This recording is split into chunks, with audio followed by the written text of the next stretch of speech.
Vampire the Masquerade of Bloodlines 2. Let's be real. All of us knew it's gonna be bad. Personally, this is my biggest disappointment of the year because I really wanted that game to be good.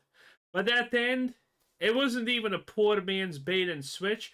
It was a woke man's complete nothing, which is the saddest part about it. And predictably, the game died. Now, admittedly, this has to be honestly a new record. A game dying literally less than 5 hours after launch. Yes, the player drop off was literally visible already 4 hours after the launch. And the next day, there was already a 40% player drop. My god. Typically, games are looking at a 40% player drop like 3, 4 weeks in, a month and something. But no, this game literally did it in less than 24 hours. That's technically amazing. It is absolutely wild that in 2025, companies feel like they can put out half baked, mediocre products and not face backlash for it. And right now, Vampire the Masquerade Bloodlines 2 is being epically roasted by gamers for its bugs, its glitches, its missing features, its terrible writing, and basically everything that they put into this title. And they wanted to sell you the arguably two most popular clans as day one DLC. Man, they knew it's not gonna go well.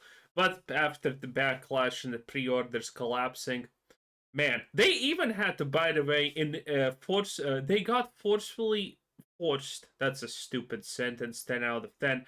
They got forced to refund people. That does not happen often. The last time this happened was, I think it was Starfield on place. No. Was it Starfield?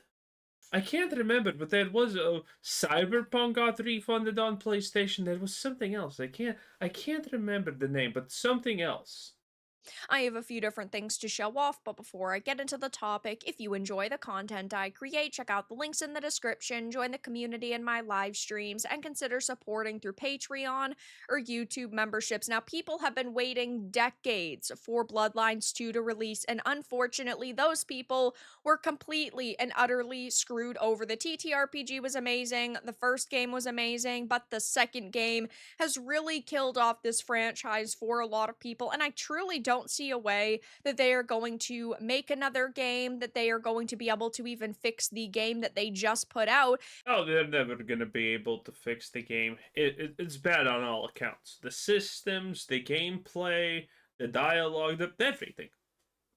It's literally easier at this point to make a fully new game out of nothing. Okay, we're gonna have Vampire the Masquerade Bloodlines 2 in goddamn Skyrim before this game even becomes playable. It's never happening, obviously. The Chinese room is gonna abandon it, and well, rightfully so. But I do want to say this. This absolute joke of a disaster still kind of proves, we looked at the graph, we looked at the Steam DB chart, that there are a lot of Vampire the Masquerade fans that are very, very desperate for a game. And, I mean, it's such an easy IP to get in. Who doesn't love vampires, werewolves, and all of the dark things that freak you out at night? Most of us do. If someone actually makes a good vampire game, I honestly think that could become easily one of the big game franchises. Because it's such a great IP. Everyone knows it. Everyone understands it. Everyone has not a lot of problems getting into it. And the lore, the World of Darkness lore is actually very good because there's these different clans and they do different things and whatnot.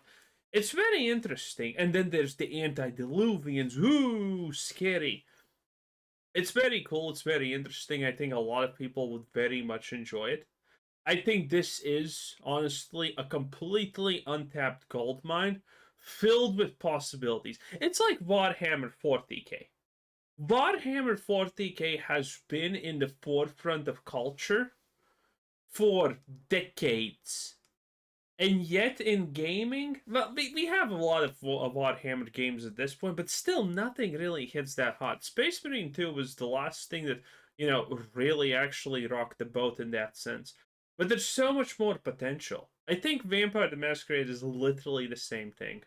And it is being raked across the coals by people. We are furious that we are being screwed over by a greedy company yet again. And keep in mind that just a few weeks ago, they were planning to put day one $30 DLC into this release, locking clans behind a paywall. And they knew the state that this game was in. And it just goes to show that sometimes companies truly do not deserve your support, even if you are super excited for a title. And I know there were a lot of people over the month saying maybe this will come out and it'll at least be half decent, it will at least be fun, but do not waste your money on this game because it is a straight up scam. Yeah, again, arguably not worth pirating even. And gamers are not happy. So, taking to Steam, let's start off with the review scores. Boy, oh boy, are they already bad. The game has only been out for 2 days and it is sitting at mixed, and it was actually teetering in the mixed to negative zone. So, I think that as more people play it and more people will review it, it will actually continue to tank, but it is sitting at a mixed with 2,165 English reviews. And let's just compare that to the first game, which was phenomenal. It is sitting at a very positive for both recent and English reviews with either 159 or 9,738. So, two very different pictures here. Now, I think that it's very clear, as you can see by the difference in developers and publishers, that yeah, we are talking about two different teams, two different visions, and of course, Bloodlines 2 Such a disappointment. I mean, the fact that they unironically thought that making you do finger guns, bam, bam, bam, bam, is a good idea. Man, that's stupid. was in development for 20 years. It was in development hell. It changed hands a bunch of times. They restarted it. By the way, remember all those people who said, "Oh, it's a good thing actually this game has been cooking for 20 years. Oh, it's a good thing that it has changed 50 fucking developers' hands. Oh, it's a good thing that all of these obviously bad things are happening." The same cope is happening for Fable, by the way. There are people unironically making videos and saying, "It's a good thing Fable has been cooking for 12 fucking years at this point and changed hands hundreds of times." All the good games have done that, except an example. There's no example of good games doing that. I mean, there probably is like one or two that I can't remember, but typically no. A number of times. So we are just talking about them putting together a product that One of my favorite things, by the way, is about Breaking the Masquerade in this game. The fact that you travel in the speed of light by spamming jump kick and can just zip through the map in an instant, and that's not even a slight cause of concern. Kind of funny. Kind of funny. product that has a little bit from every iteration. We're not talking about a clear, coherent vision with this title. It seems like they were jamming the pieces together in order to put it out. If we take By the way, now that this has failed, can we finally talk about something that I did not want to talk about this previously, but why the hell is the developer called the Chinese Room? That seems like the absolute dumbest mouth breather name I have ever heard in my life. The Chinese Room sounds insane. Like, why would you ever like, what is the reasoning behind calling yourselves like that? It's handy. take to SteamDB and we look at the charts, they're not that good either. The all-time peak was on release day with 27,000 players, which for 20 years worth of I can't remember what was my prediction. Was it minimum 10, 15k to 30k or what? I mean, it's on the higher end of my prediction, but still, we're in it, boys. And now, by the way, a new thing is happening.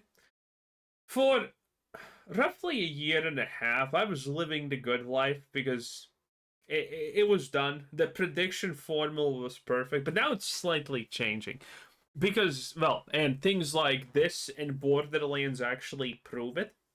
Because now we need to account for super fan bases because they're gonna buy it. So a lot of games are gonna get a super high spike at the start because of the super fans. And I think now we are living in an environment where, in general, everyone knows if something's coming out. So we need to account for that when making predictions for how many players the game is gonna have at the start. Because everyone knows something is happening now. I'm talking about it. If anything has even a slight amount of reverence, there's probably literally thousands of YouTube channels combined gaining multiple millions of views talking about a certain game. And then those people go on Twitter, they talk about things and so on. So that's gonna now be the thing that we need to account for. And I think this is gonna destroy a lot of studios because I don't think those studios are gonna be capable to account for this shit. We have seen the average AAA prediction for how many players they're gonna get, and I can't remember a single prediction that was right from them. You know, their inner studio player count predictions. They give those. I can't actually remember the last AAA development game that had an accurate prediction, or was at least above the prediction, so it did better. I don't remember those. Of hype, you would think that it would be significantly higher than that on Steam, but it wasn't. And in game right now, Oh. So the reason why I'm saying is because this this jointment in understanding how these numbers are created is gonna lead to the idea because the games industry previously could always bank on a steady income of sales over time, and now I think that's the income of sales is diminished to almost nothing.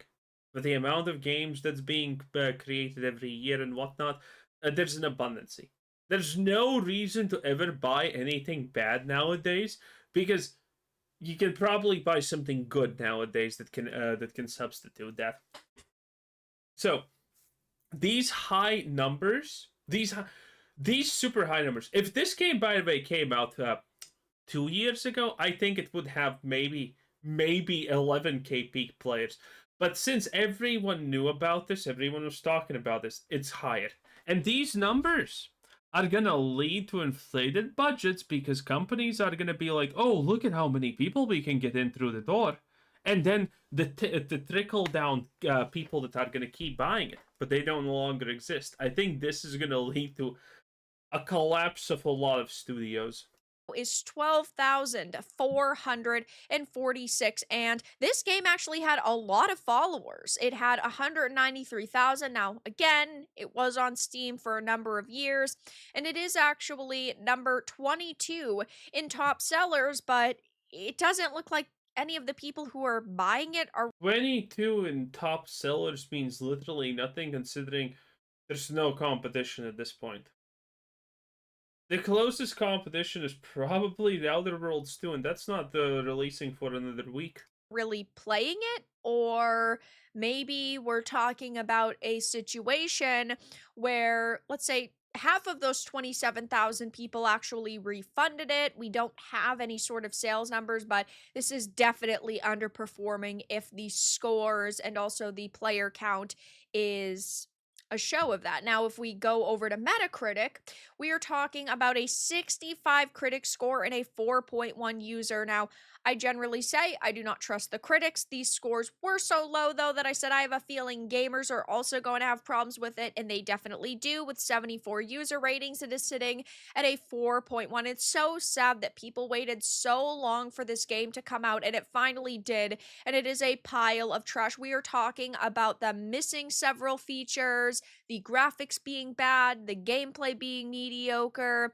We're just talking about a list of problems here. Rock Solid said, horrible story, millennial style writing, terrible character creator, no guns at all, humanity system removed, masquerade system removed, hacking and lockpicking removed, no stat check dialogue. I mean, we are talking about bottom of the fucking barrel here, and it's so sad that this I mean, we knew all of this, to be honest, before the launch. happened because Even if I'm not a big fan of a franchise, in this case, I am a big fan of Bloodlines too, but even if I'm not in some cases, I still want games to come out and be good for the people that enjoy those characters and storylines. But in A 300-year-old Zoomer as the protagonist, based true and real. this case, this hurts my heart, hurts a lot of other people's hearts, and I personally am not going to be buying this anytime soon. I will buy it when it is in a clearance bin for $5. Otherwise, there's no way that they are going to be getting money out of me. It's completely unrecognizable. A 300-year-old Zoomer as the protagonist is definitely not what people wanted. Yeah, but again, I mean, the trailers for the different clans, honestly, La Sombra wasn't that bad. If that was the only promotion material we had for this game, I would have bought it. That they somehow accidentally made the La Sombra trailer actually really good. It was good. It was nice. It was good. Everything else sucked though. I checked them also, but at least they had one. Man, without the internet, a lot of people would have saw that and they would have bought it and regretted their decisions.